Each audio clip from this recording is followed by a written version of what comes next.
m'appelle Barbara Bernard et grâce à mon blog mode, je vous invite à découvrir toutes les dernières tendances. Défilés, backstage, interviews des plus grands designers, je vous emmène au premier rang des défilés de prêt-à-porter automne-hiver à Paris. Alors dans quelques instants, ce n'est pas moi, non, mais les mannequins d'Issey Miyake qui vont défiler ici, place de la Concorde. Ce sera la dernière collection pour Dai Fujiwaka qui s'en va, qui quitte la maison Issey Miyake après 5 années de bons et loyaux services. Et nous avons hâte de voir ce que Dai Fujiwaka nous a réservé pour sa dernière collection chez Issey Miyake. Eh bien, il nous a réservé un petit cours d'origami. Allez, tout le monde prend des notes. Étalage, pliage, assemblage et enfilage. Et hop, ça donne ça. Un petit gilet sans manches, un jupon ou encore une cape. L'art du pliage a donc largement inspiré Dai Fujiwaka pour sa dernière collection chez Issey Miyake. Regardez plutôt.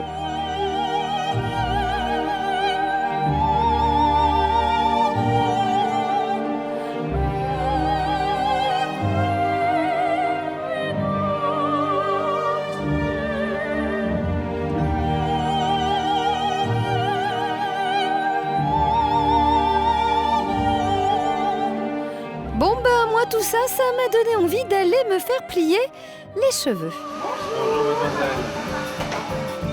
Alors Christophe, dites-moi un peu cette idée d'ouvrir un bar à chignon. C'est la dernière tendance en matière de coiffure? C'est une des dernières tendances, oui je pense, mais en tout cas c'est celle la plus révélatrice aujourd'hui parce que les femmes ont toutes des cheveux longs, mi-longs, comme vous par exemple, et elles ont envie de s'amuser avec. Voilà, on fait un petit chignon en 8 à 10 minutes. C'est une formule qui plaît énormément aux femmes. Le chignon le plus demandé? Ça reste l'imperturbable et indémodable banane. Voilà, cela dit, à travers ça, on a des variantes et on arrive forcément à faire des choses beaucoup plus sympathiques, plus détendues, plus cool que la banane très classique et serrée.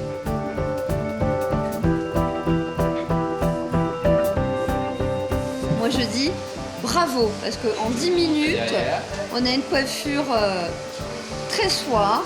Ça tient très bien. Comme je ne fais rien comme personne, moi j'ai choisi le chignon Audrey Hepburn pour aller au défilé de la plus punk des créatrices, Vivienne Westwood.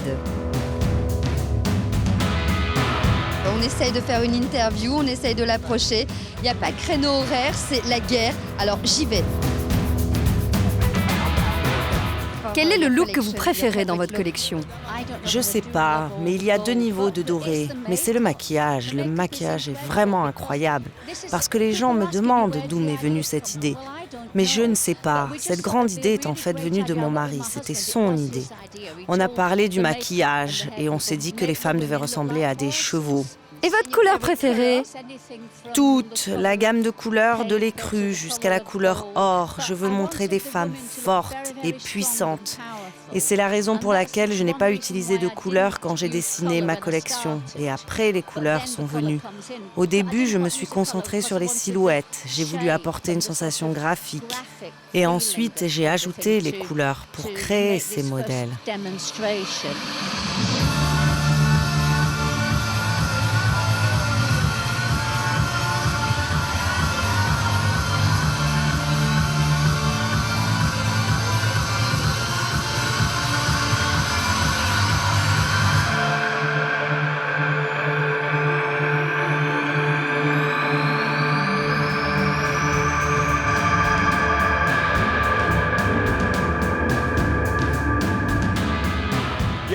Oui, j'étais un punk au moment où j'ai découvert Vivienne Westwood.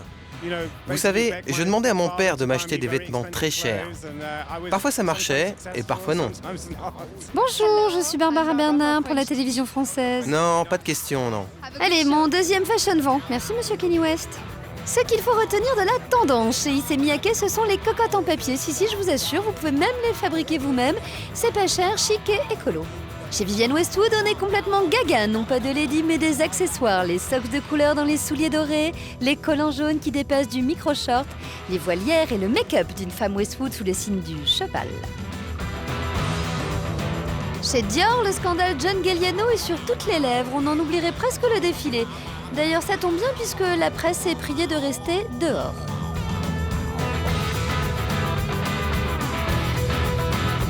Alors on va se quitter sur cette belle vue du musée Rodin et des mannequins un peu tristounes à la sortie du défilé. Allez, à demain sur Vivalta.